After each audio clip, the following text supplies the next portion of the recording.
Hello, interneters of the internet. So you have just started to watch some good nerd movies, but you are confused as for which movies are considered good and which are considered bad. Well, fear not, for I, the bow tie, am here to help you. This is a nerd's guide to good movies. Trademark. Oh, yeah, spoiler alert for everything. Just everything. Here's a list.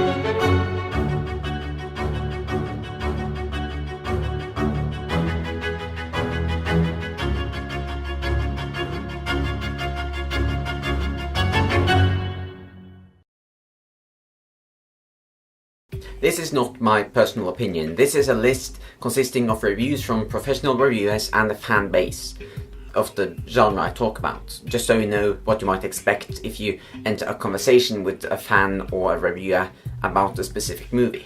You are allowed to have your own opinion. That is okay. I'm not attacking you in any way. This is just a common opinion. What it seems to me like most people think, okay? So it's just collected opinion. Also, I might very well be wrong.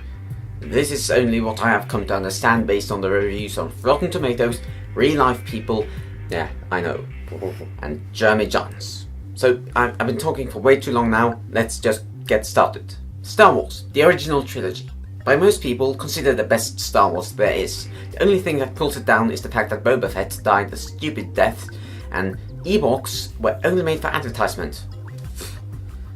6 out of 6 on the dice. The Star Wars prequels, on the other hand, let's just say Logan Paul ended his career on YouTube in a 15-minute video.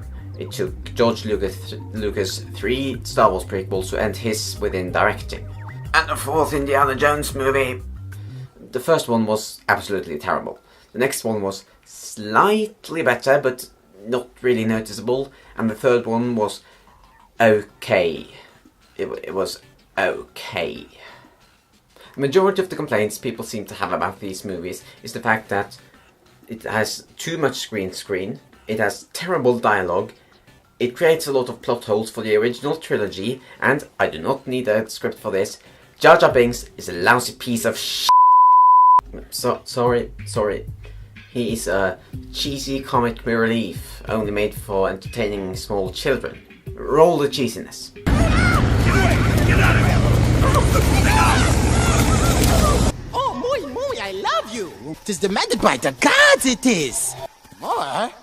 More did you speak? Excuse me! You may also be interested to hear that the fan base of Star Wars seems to overreact every now and then about the cheesiness of Jar Jar Binks.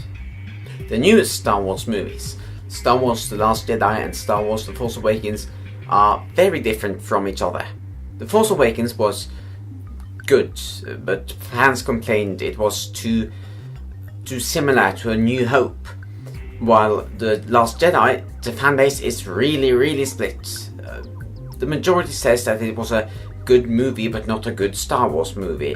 I'm sorry, you're just gonna have to search up the arguments yourself. There are way too many for me to describe. The Marvel Cinematic Universe, the MCU. While most of the movies made by the Marvel Cinematic Universe are actually quite good, there are some of them that are astonishing and some that are terrible. The astonishing ones are Civil War, Iron Man 1, The Winter Soldier, Guardians of the Galaxy 1 and Spider-Man, while the bad ones are the Avengers movies and Thor 2. You see, there's a big split between the fanbase here and the reviewers. You see, the fanbase would like their movies, the Marvel Cinematic Universe, the superhero movies and so on, to win Oscars, while reviewers can't allow this because most Marvel Universe movies are created just to entertain and to please the fan base. Nothing more. They don't tackle deep philosophical questions in their movies. Some of them don't even have a moral. They are created just to entertain. The Avengers.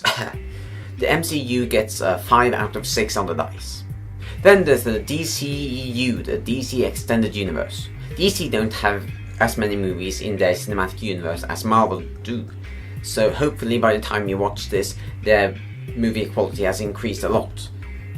DCEU seems to be one roll of the dice shorter than the MCU, and here are the reasons. Most of the movies in the DCEU doesn't make sense because of weird plot points, apart from Man of Steel and Wonder Woman, which were actually quite decent movies. Examples of weird plot points is things like Batman being turned around at Clark Kent because their mothers had the same name, or Superman resurrecting from the dead in the newest movie. Because everyone saw it coming, it was no surprise, it was going to happen, definitely. It was just bad. Also, people seem to have a problem with the newest Joker, because they think he's too crazy or just too similar to Jared Leto, or they tried too hard to make him crazy. Those are a few points, but there are more. The DCEU gets a 3.5 out of 6. Marvel has also made a few movies that are not related to the MCU. Deadpool gets a 6 out of 6 because it was full of adult jokes, it broke the fourth wall, and the personality of Deadpool was awesome. Logan gets a 6 out of 6 by both fans and critics because it was by far not afraid to show blood on screen, not afraid to show swearing on screen. It was just a brave movie that dared to show the cruel reality. It's also, by the way, my personal favorite. There's subjective meaning here. It's my favorite of all time, just favorite movie of ever. I'm rambling again, let's move on. Then there are the Spider-Man movies. Number 1 was, okay, a 5 out of 6. Number 2 was actually much better because it actually had a moral. And everyone hated number 3 because Peter Parker turned it into a lousy, cringy piece of you know what? Let me just show you now.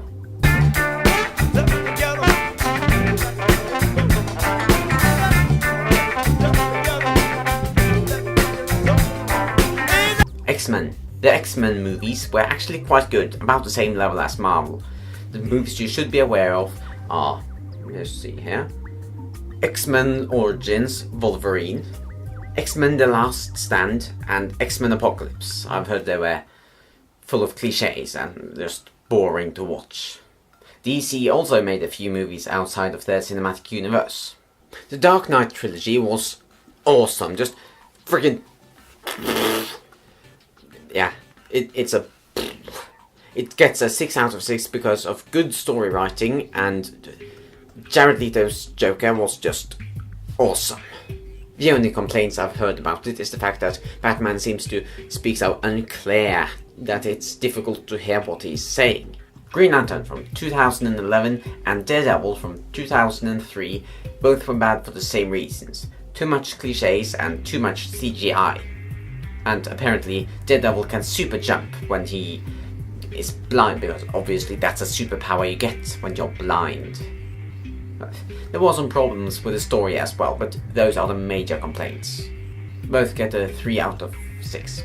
The Lord of the Rings. All movies were great because of good storytelling, astonishing visual effects, and the fact that it sort of builds up a big universe, big fantasy universe. The only thing that people complain about is the fact that it's sort of... the last movie had too many endings, people feel like. Yeah. Apart from that, 6 out of 6 though. The Hobbit, on the other hand, wasn't such a good trilogy. It didn't give the same touch as Lord of the Rings gave, and it felt riddled with cliches, and it was just a lot of people killing each other. It was just a chaos. Yeah. 4 out of 6. Harry Potter. Overall, a good enough film septology. Is it septology? I think it's septology. It wasn't something groundbreaking like like the Dark Knight trilogy, but it was good. It was good.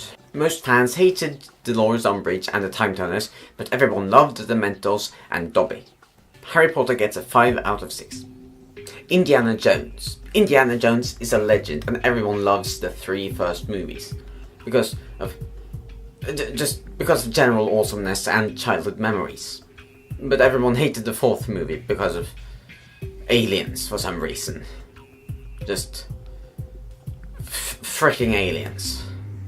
A Teenage Mutant Ninja Turtles. Everything with these movies suck. Like,